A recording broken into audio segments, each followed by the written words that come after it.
Creatives, community, kind folks out there. Hello, welcome to RPG with DBJ. I am your host, DBJ, and today we are continuing our week-long theme talking about blood and all the things that it encapsulates. But today is Tips and Tricks Tuesday, and I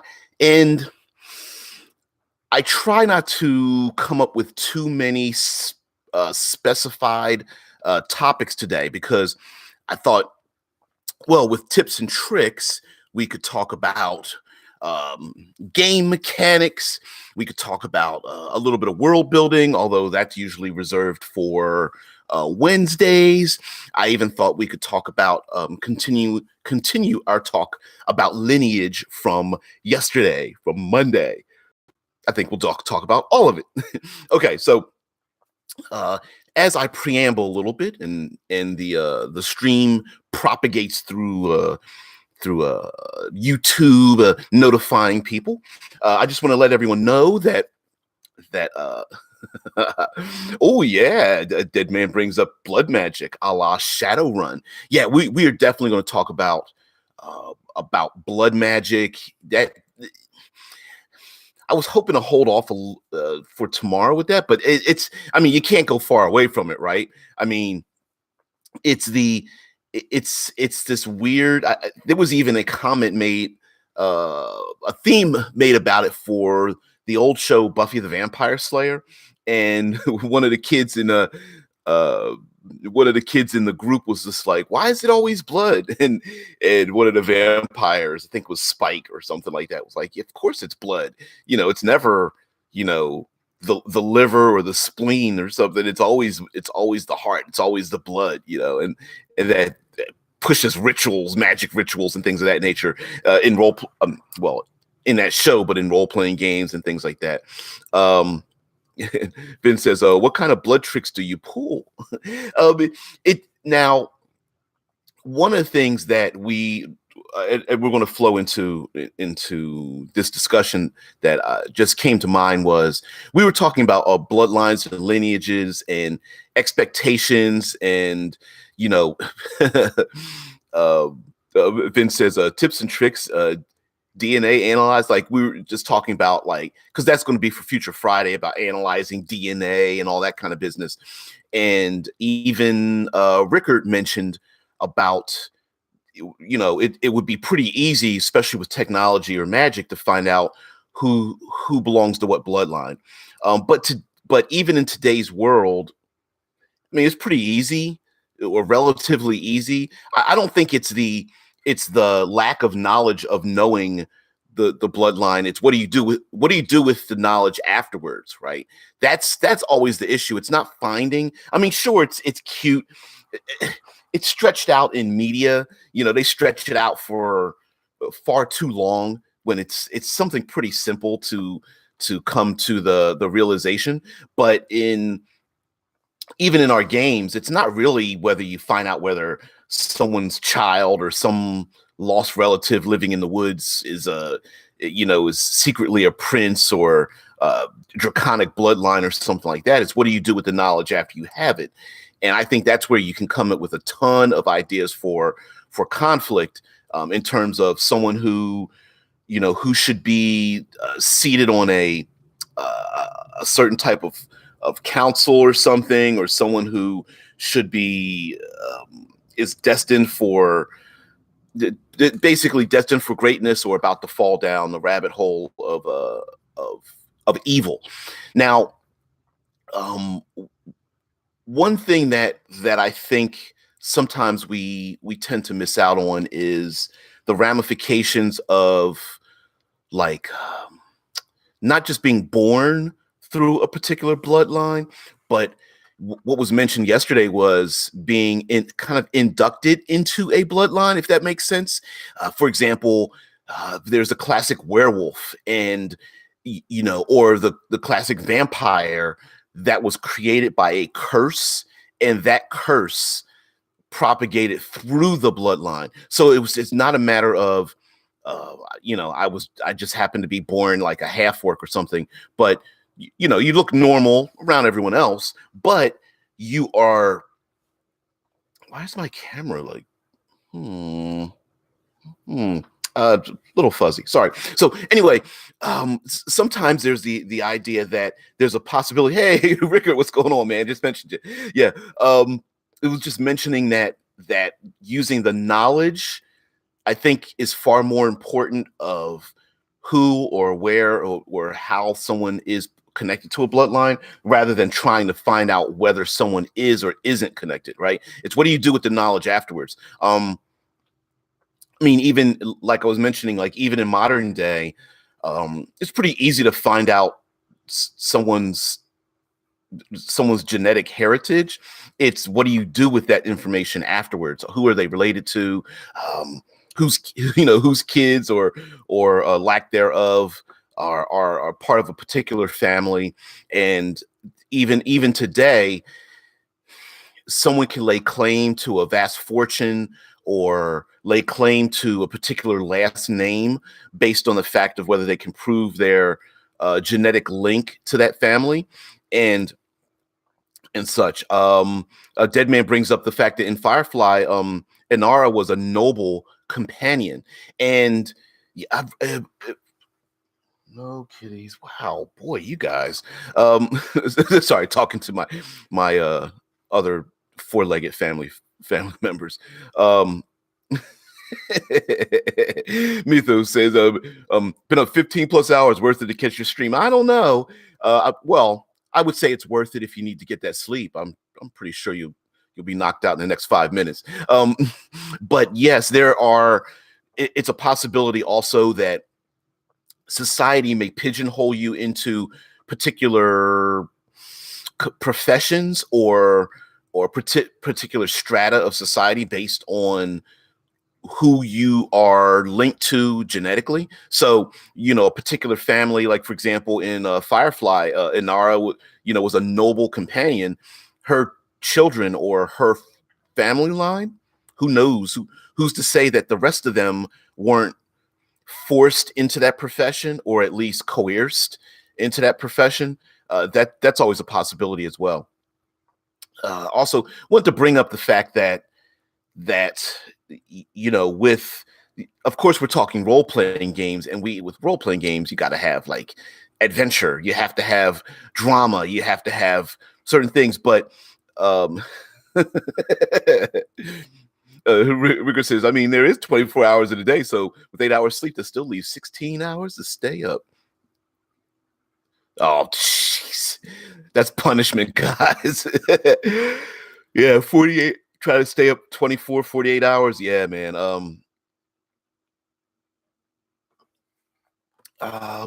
And Mythos, I did not get your or your direct message. I mean, I can try to check that right now, but for some reason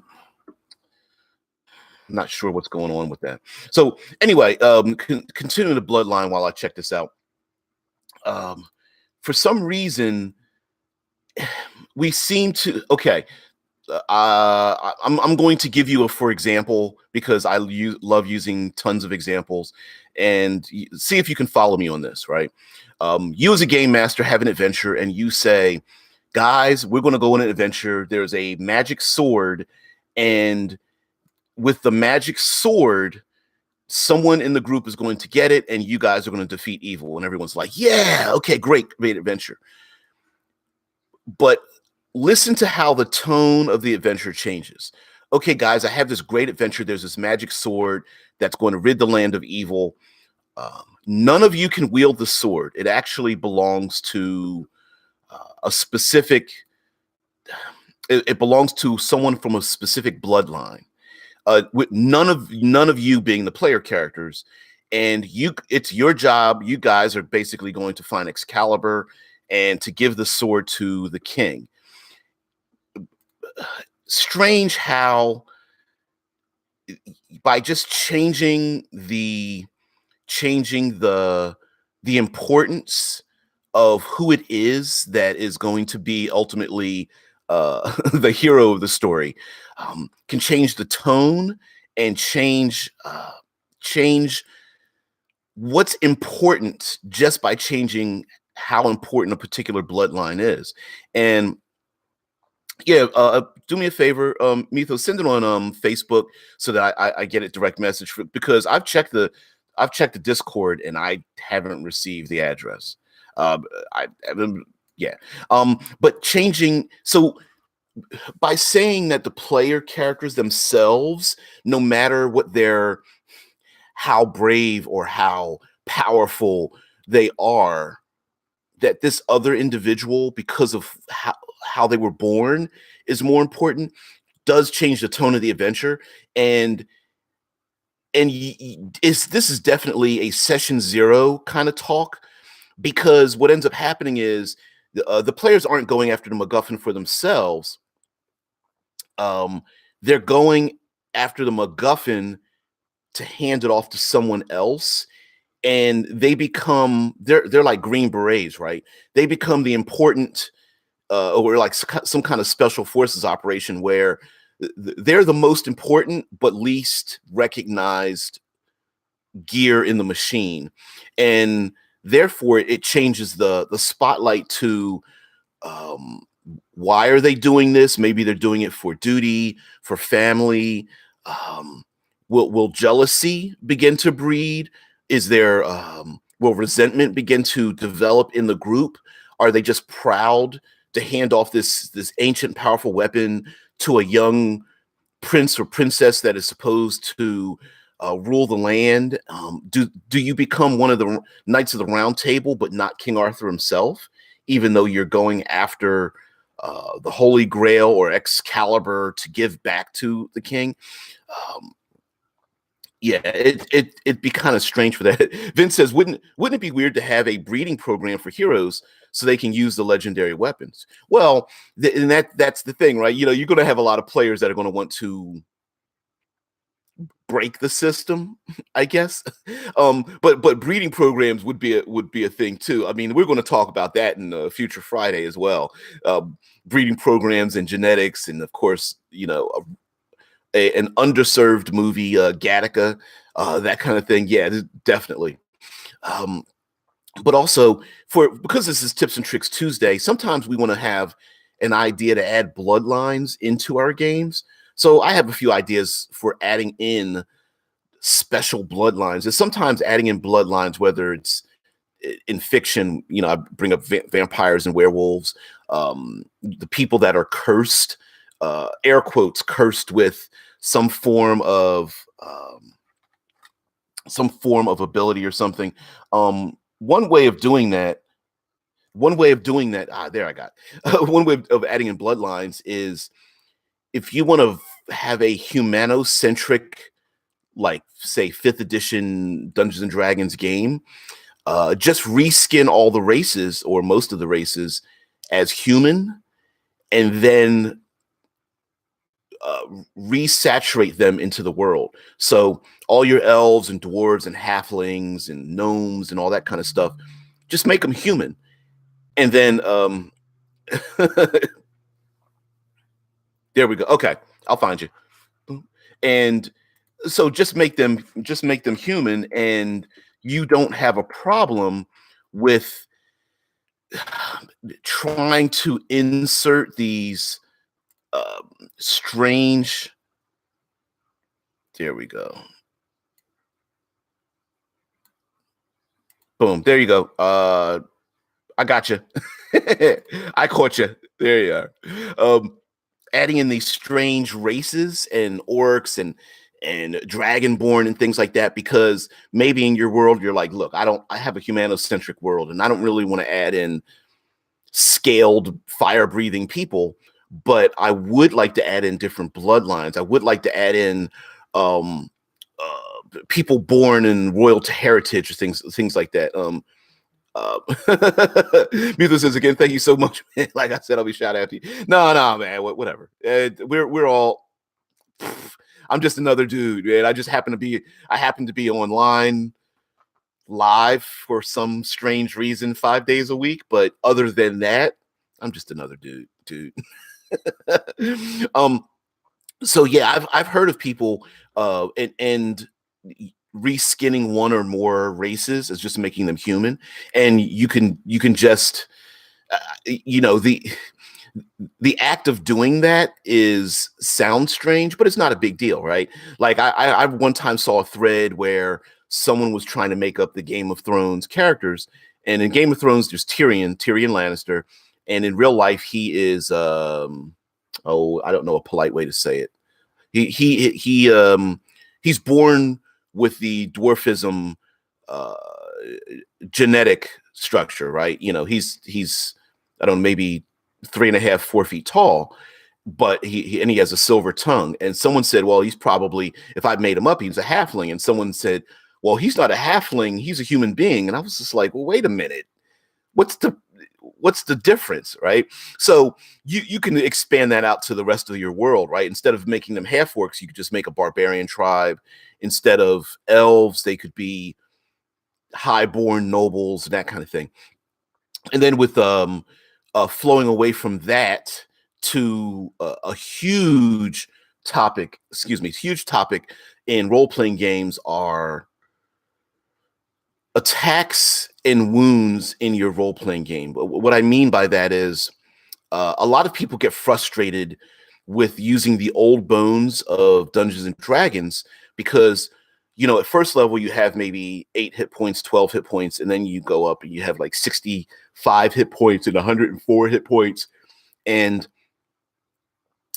the complaint is always like how unrealistic it is to have like 104 hit points fall off of a 60-foot cliff, knowing that you'll survive the fall, or get hit by 13 arrows and still survive, and how much that doesn't make any sense, right?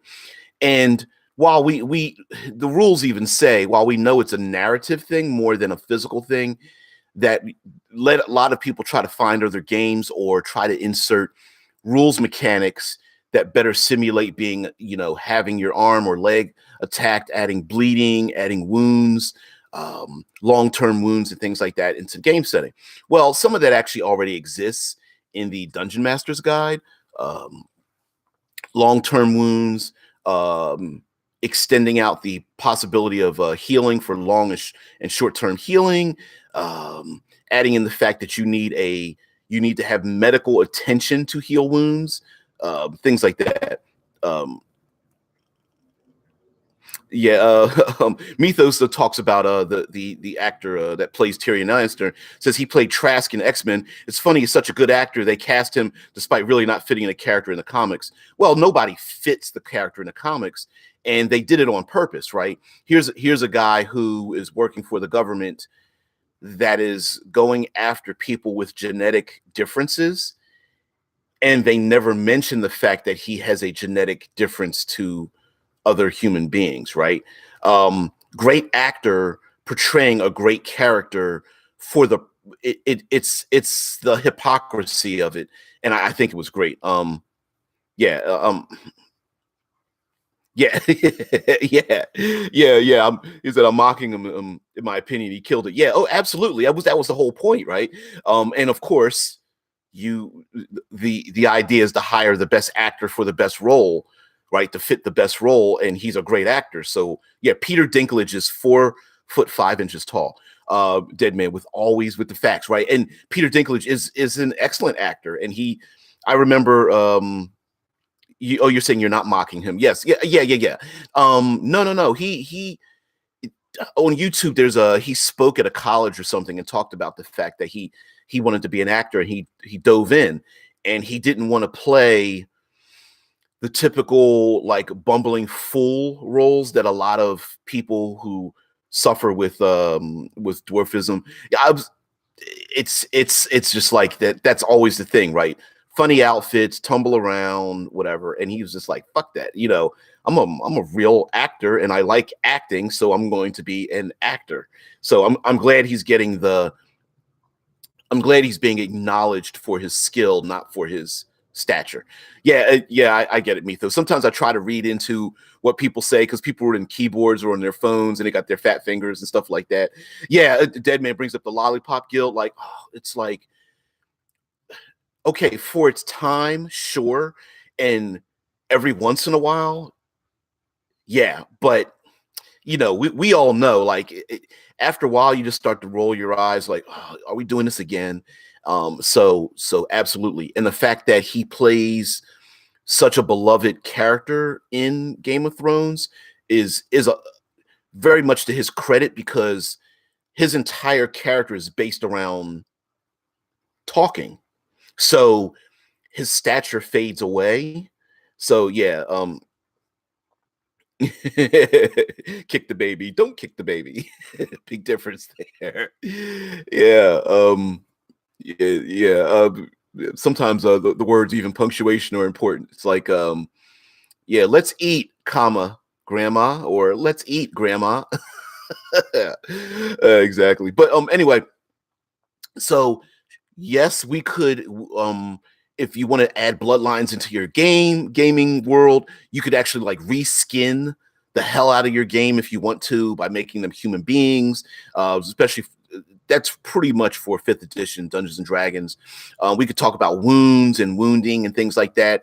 Definitely a session 0 kind of thing, because in Dungeons and Dragons, 5th edition, a long rest heals everything, which might seem a little bit ridiculous, unless you accept the fact that the game is very, it leans towards high magic and cinematic action. It's the classic image of the hero getting, I don't know, an arrow through their hand and getting slashed in their thigh, and they put a bandage around it, and then the next scene they're running and punching and jumping and kicking. I mean, sure, there's a little narrative like, oh, my hand hurts and my leg kind of hurts, but I mean, there's no real side effects, right? It's the hero being captured and tortured and punched, in the back alley or the warehouse, and then they get up afterwards and they fight off the bad guys, right? They're not really hurt. I mean, whatever, having the heroes in the hospital with a cast on, and then there's a gunfight outside and they bust the cast off their arm and start, picking up a Gatling gun. And it's like, well, is that realistic? No. But is it cinematic? Yes. Misa says, not like for my campaign, blood is totally not going to be important. Don't tell anyone. Yeah, it's a pretty important thing. It's also a lot of times it's the driving force of like the main character. Like I brought up Dune, Maldeeb. The main character is Paul Atreides. Wow, I'm really going back here. Okay, Paul Atreides is a main character in the story, and one of the driving forces is that his mom used to be, I guess used to be a Bene Gesserit psychic witch, I suppose you could call them, and they're all female. And there's this, there's a omen, portent, prediction that a male born Bene Gesserit would come about and would be very powerful. So she ends up having a male child. They go to test him and they're just like, nah, that's not him, but whatever. Should have dashed his brains against the rock or something, but whatever. And I mean, that's story wise, right? So, but she wants to have her son. She gets married. She, my son is going to be a prince. He's going to be an heir to this fortune. And he ends up being, of course, we all know he ends up becoming one of the most powerful psychics living on this world called Dune. In a game setting, that's absolutely a possibility to have, where you say like only women can become oracles, or only people of a certain racial bloodline can become something, and then you let your players decide. If gnomes are the only ones that can cast illusion magic, and you're like, well, I'm going to play an elf or a dwarf or a human being that learns illusion magic, that could be the driving force in your game, where that's where the conflict starts. So, and that might be where I say is a driving force. People who find out about it might want to take advantage of that fact. Others might want to find out how you learned it. There might be the gnomish guilds that are like, he stole our secrets or something and whatnot. And so you could have what's the way to say it? You could have a very restrictive game world, and then your players break the restrictions on purpose. It makes them, it's like your way of making them the special snowflakes, and then living in a world and the consequences thereof.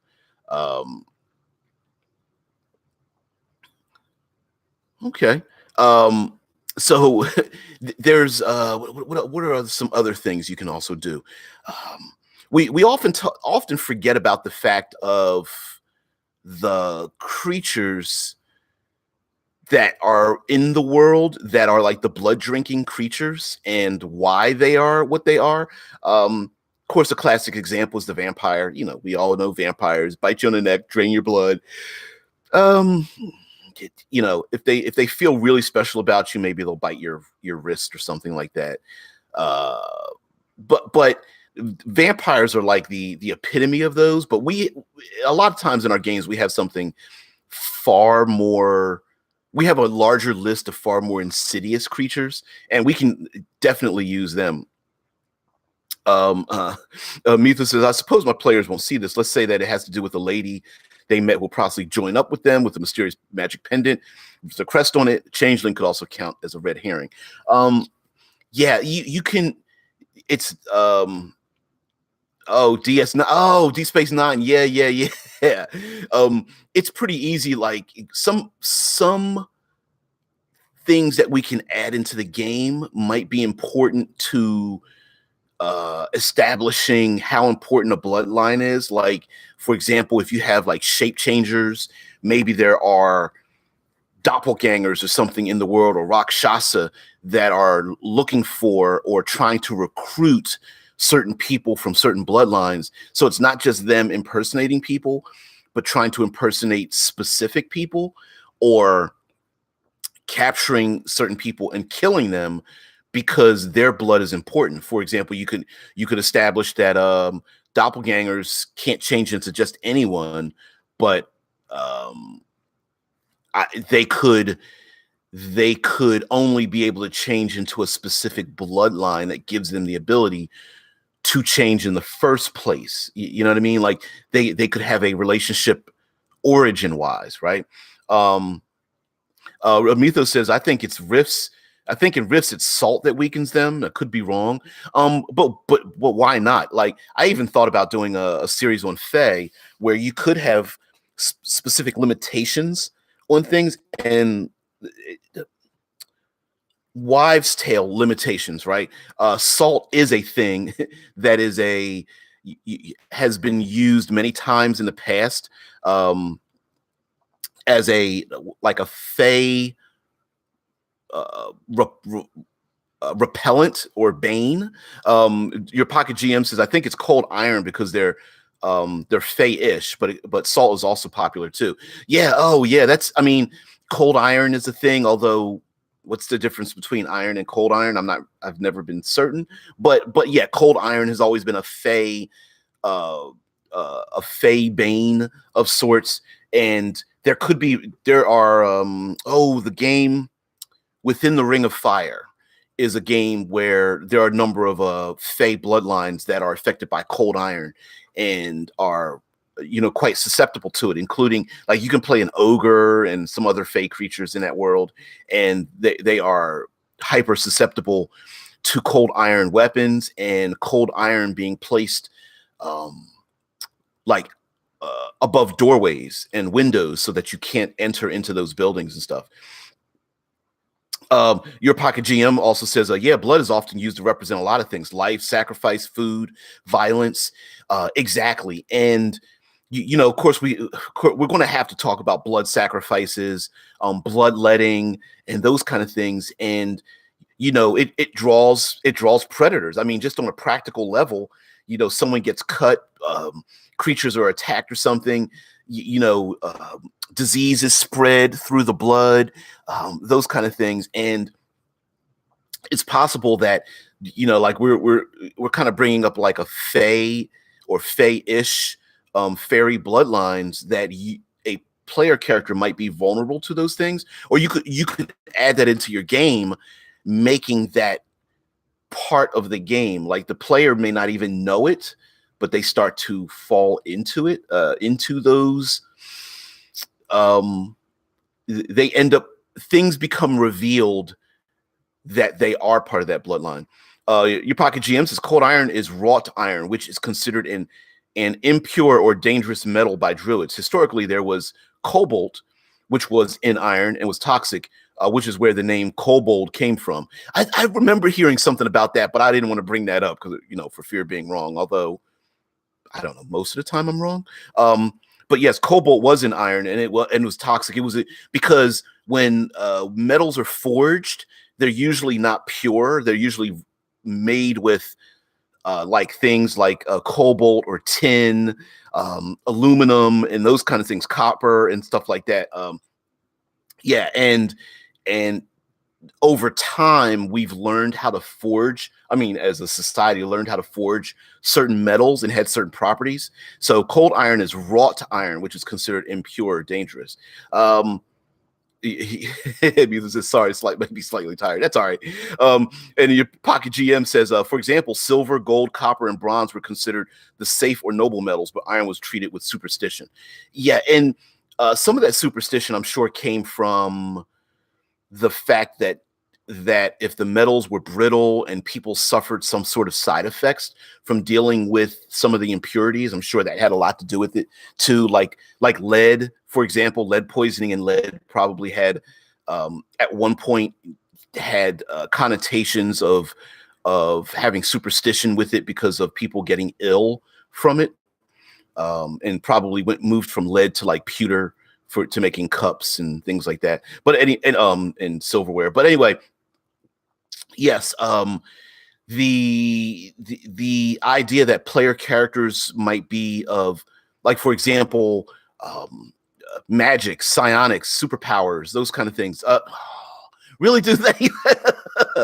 You're so kind, man. He says, Methos says, really appreciate you sharing your knowledge of the hobby. We love, I'm learning so much. You're very kind. I'm not sure if I'm to blame for you gaining knowledge. But thank you very much for the super chat. I really appreciate it. You're far too kind. Although I do,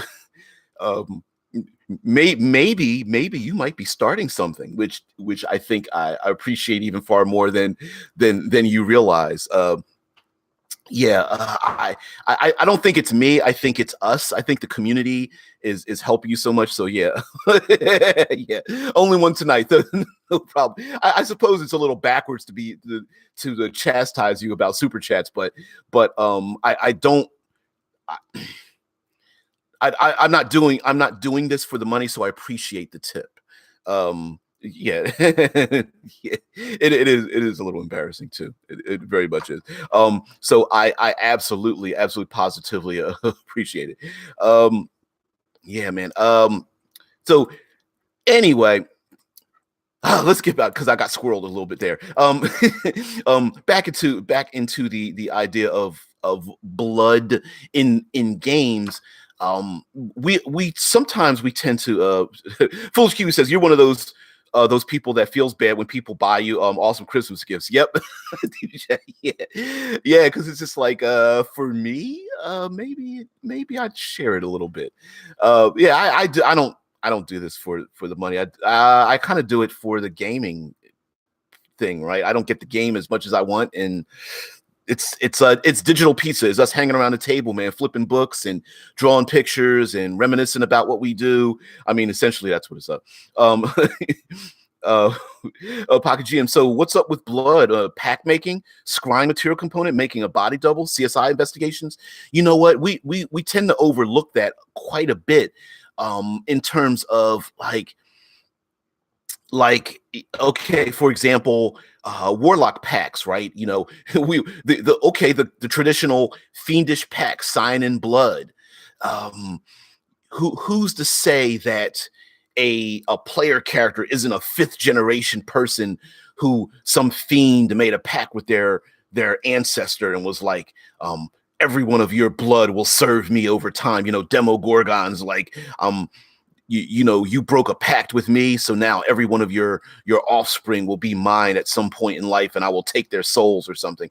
And the player character's just walking around like, I don't know what's going on, and then they don't realize that they're part of this blood pact or something. Or when blood is spilled, you can just state in your world that when player characters have their big battles and they're bleeding and stuff like that, who's to say that a wizard doesn't come by and places their finger on a blood stain to track them, on their way to the Greyhawk Castle or something like that. Pocket GM says, fun fact, when you sign with blood, your bloodline is what causes you to have a tiefling child. Don't make a deal with the devil. Exactly.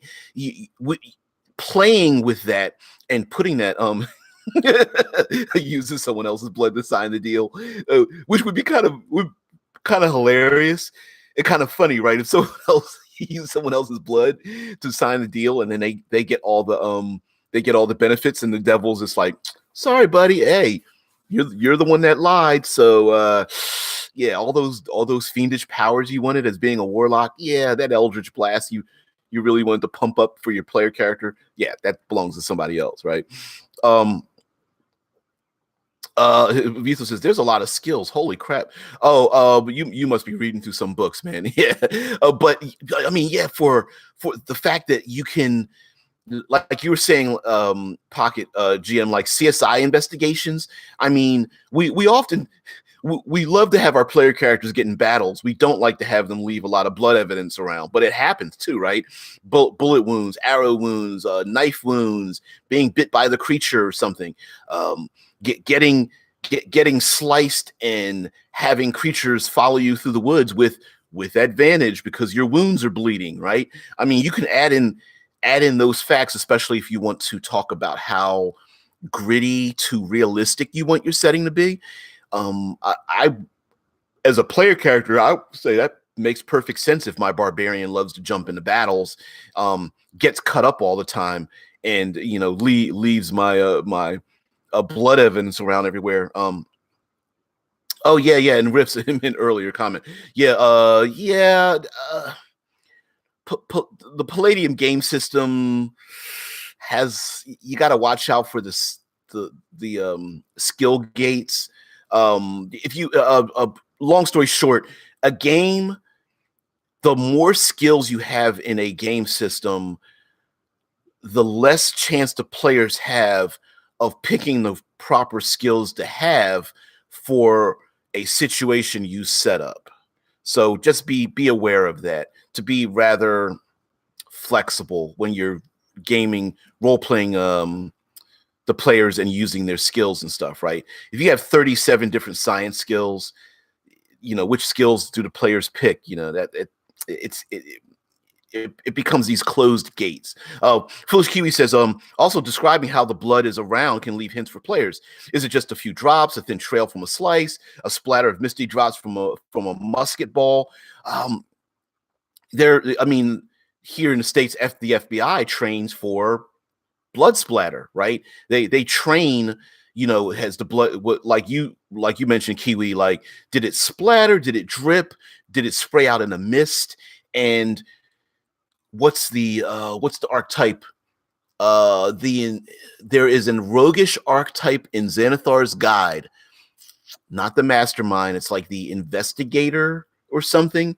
What a great way to add in, to give them a few brownie points, right? To give them a little spotlight, that the players, are the investigator standing there with the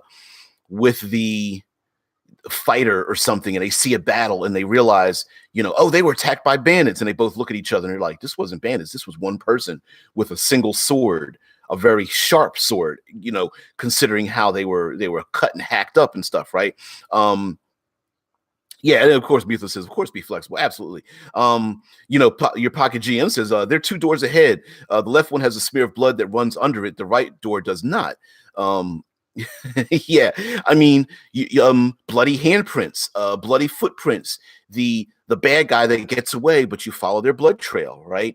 There's always a way for someone to add in, like, the blood evidence to push the story forward, especially if the PCs, and especially if you want to, you want to suggest to your PCs, right? You see a human-sized handprint, and then all of a sudden the handprint grows twice in size. Then you could say, oh, twice in size.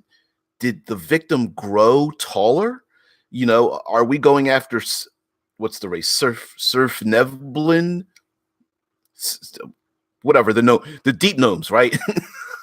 um, who have the ability to grow and shrink, right? You can leave evidence of that, like, oh, there was a bloody battle, they fought some, I don't know, cave fishers or something. A few of the gnomes died, and one scampered away, but you see his footprints and handprints from the attack. It was, bloody, grows to twice their size. And I mean, I know that's hyper specific, but I'm saying, like, you could give those pieces of evidence. A creature that, like, a tiger drags away a tribes person after being attacked and drags them away, and you can say, okay, there's the bloody footprints. There's a trail to go after, and of course the PCs are just like, hey, if this is Call of Cthulhu, I'm running in the other direction. If it's Dungeons and Dragons, they can run straight head into it, right? Foolish Kiwi says in 3.5 there's an investigator class. I'm not sure if that's what you were referring to. No. There is a new 5th edition investigator archetype, if I'm not mistaken, and I'm not sure if it's called investigator, but it's like based around Sherlock Holmes-ish. So, but yeah, there is a new one, or a modification of the old 3.5 one. But yeah, WotC did release a new one. Mitha says, in fact, that would be rewarding for extremely clever teamwork use of skills, bonus for extra chance and such. Yeah, Rifts, I think, has some form of bennies. I can't remember. But yeah, if you just reward people being creative, of course, right? Create problems, not solutions, and go from there. Your Pocket GM says, Durgar, the dwarf that grows in size. Same idea, though. Oh, the Durgar or Dwygar, I've heard it pronounced, or whatever. Here I am butchering pronunciations. But yeah. Exactly. Foolish Q said, I'm sorry, I'm outdated to preferences. Whatever. It's you're fine. Dwygar? Whatever. But anyway, we also tend to ignore the aftermath, right? Okay, so PCs go into dungeon. They hack up creatures in the first room. They hack up creatures in the second room. They hack up creatures in the third room. And now we have decomposing bodies with blood spilled.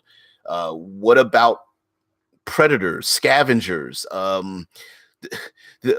ghouls who sniff out the stuff, creatures that vultures, ravens, sturges, mosquitoes.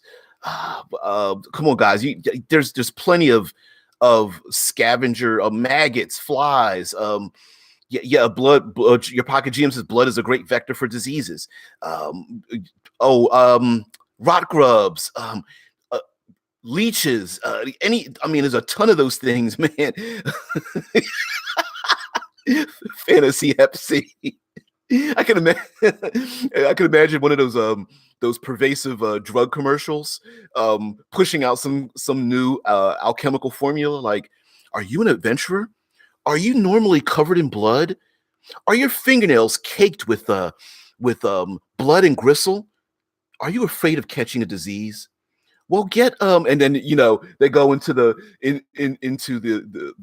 description of taking the disease, and then of course there's like a laundry list of side effects. May cause opportunity attacks, loss of initiative, dropping a weapon, losing a spell slot or something. That would be kind of silly, but anyway. Scott Poe says the smell of too much blood in the air from a recent nearby combat. Well, absolutely. Those perception rolls don't necessarily need to be visual, right? You can smell the smell the blood and the decomposing bodies of a past battle, or the evidence of a nasty creature in the area, right? You could smell the acid and the blood from a black dragon spittle without the PCs having seen the black dragon yet.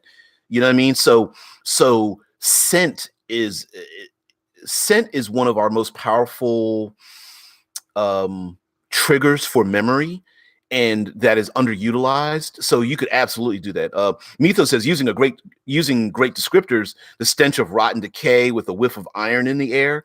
I absolutely agree with that.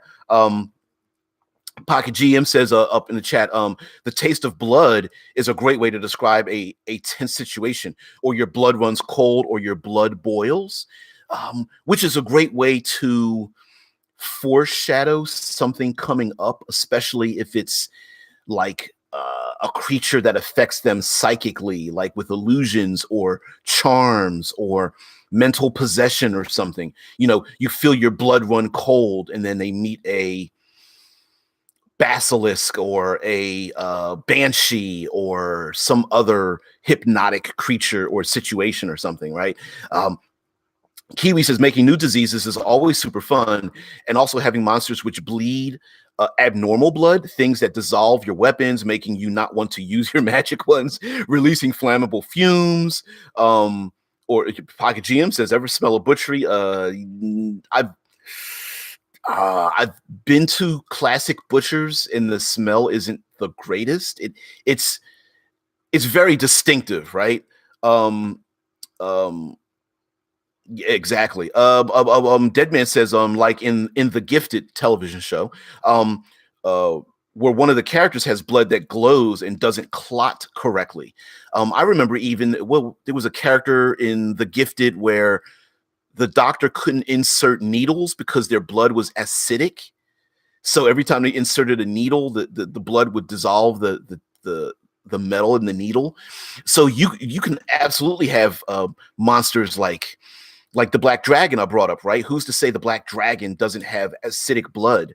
Or you can do BFF creatures, best friend creatures. So the idea behind the BFF creatures is stacking creatures together.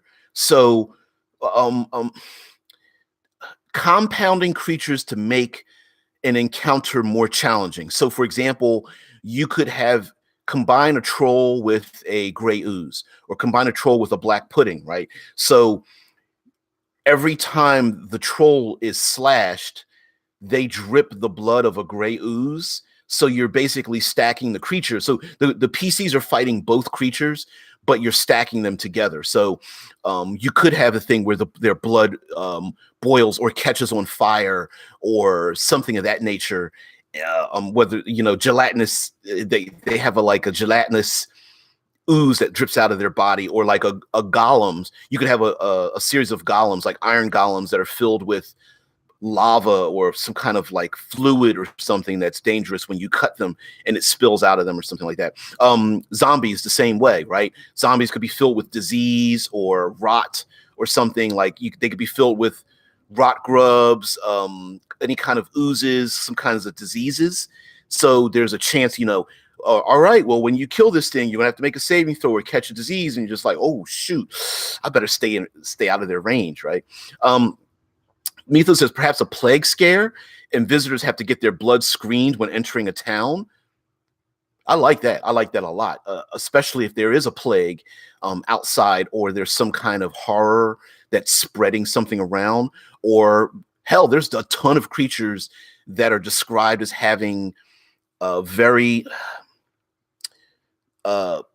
there's a lot of disease and rot in their mouth and in their teeth, so that when they bite other things, like for example, vultures or pigeons are known to carry diseases, even though it doesn't affect them themselves. So that could be a thing. Kiwi says maybe there's a people with a chosen bloodline or whatever, but the actual nation is super weak now and is literally being kept around almost like livestock for farming sacrifices to said gods. Man, you dove down deep and dark, but true, right? Keeping people around as like sacrificial cattle. Of course. Why wouldn't someone do that? Maybe they're really, the PCs meet these really passive, nice people, come to find out that they're just hanging around. Like, why aren't they being attacked by these rampaging creatures? I mean, every other village is being attacked by them, and then all of a sudden you find out that they're like basically like they're humanoid farm animals. just waiting for their day to be sacrificed and stuff. That's pretty nasty, but I like that. I like that a lot. Your Pocket GM says a clay golem is healed by acid damage. Have them fight a clay golem in an acid pit or ooze swarm. I like that. I like that a lot. Which, hey, maybe they are. There is a powerful lich who is not just magical, but is an artist and carves their art with the most nastiest of things, and the clay golem in the acid pit is just their way of expressing their artistic nature. That could be a thing, right? They could have paintings that release spirits out of the wall and all those kind of things, right? That'd be really sweet. But Mythos says an empire uses a lie of plague to catch wanted people. Oh, yeah. I mean, if you want to keep people under control, right, you spread the lie of a disease, or you let a disease spread and then you own the cure. There you go. Pocket GM says there's also a demon that injects a disease that actually injects an ooze in your body that damages your constitution directly. Ooh, that would be nasty. We all love the face huggers from Aliens, right? The face huggers, which if I'm not mistaken, are the face hugger are fingers with the genitalia of a man and woman in the middle of it, technically, from what I understand. But anyway, you could absolutely go down a deep and dark path by having the how can I say this? The ramifications of having a conflict could be that the players are infected with something where they're carrying around their own adversaries, like oozes and insect infestations in their armor and their skin and stuff like that. That'd be pretty nasty to have to cut out the actual insect infestations that are in their body, and then they get attacked by a swarm of them or something until they get the proper salves or something to release it out of their bodies or so, whatever. It's pretty nasty. Your Pocket GM says there's also that kooky idea that blood transfusions from the young extend the life of the older. Wasn't there in real life a woman that was using her own people, killing them and bathing in their blood to maintain her youth?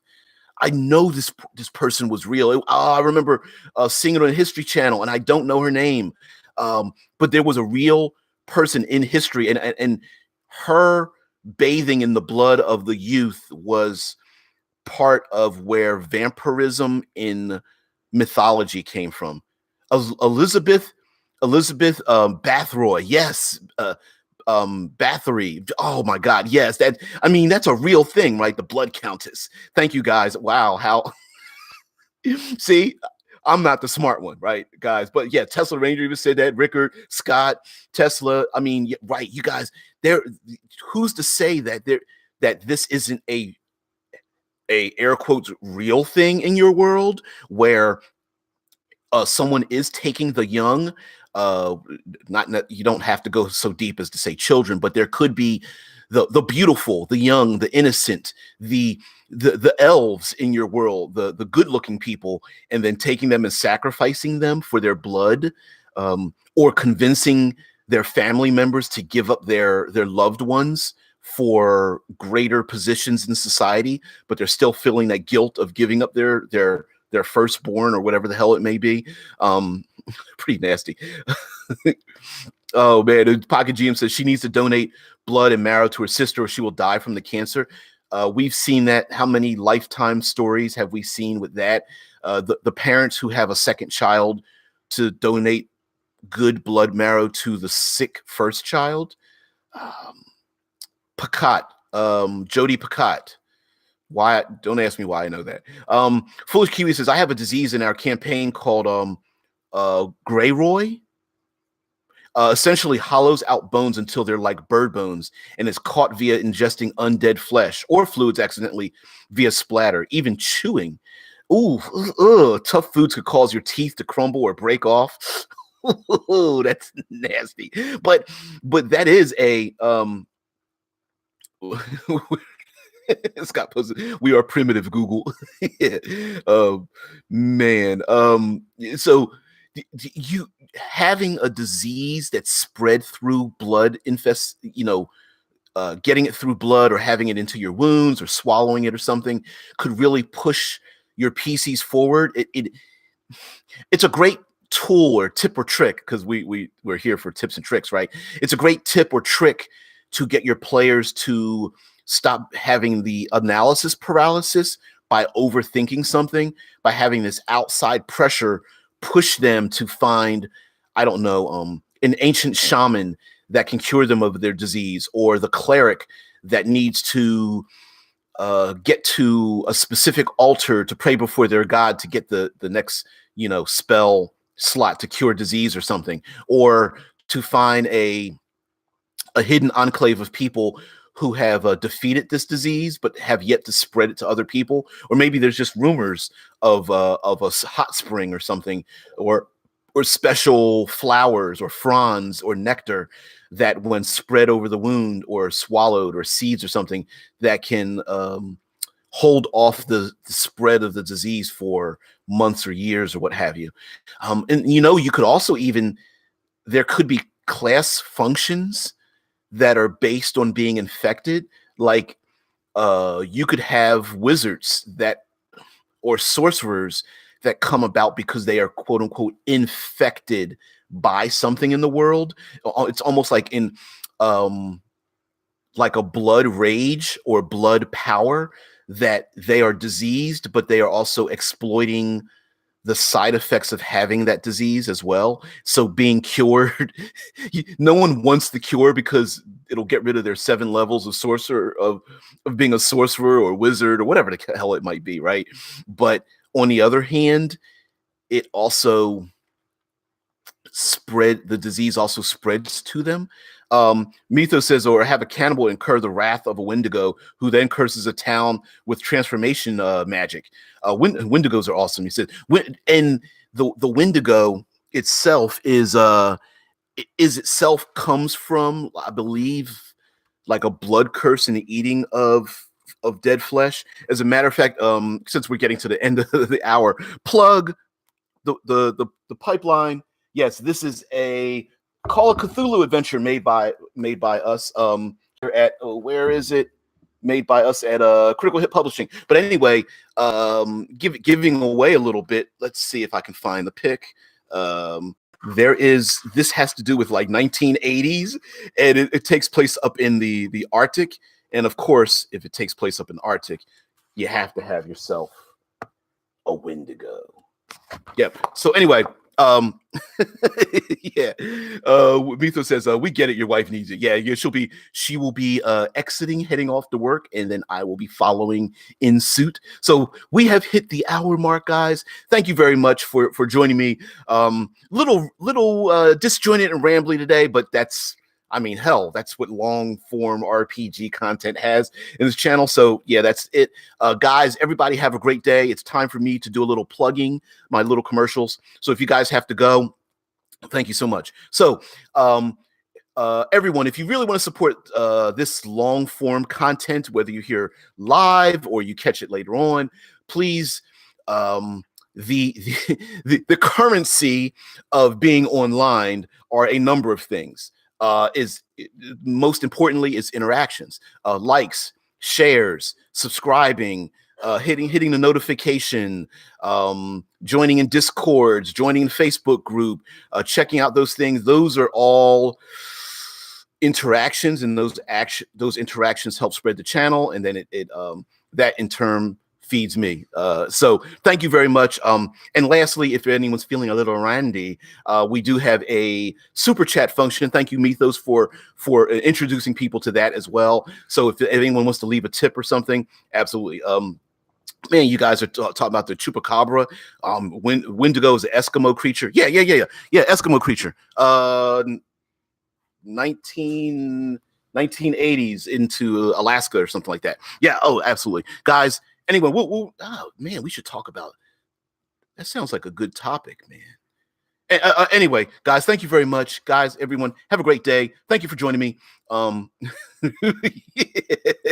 Yeah, it's funny how it is really easy for you to ship it. Yeah, exactly. See ya.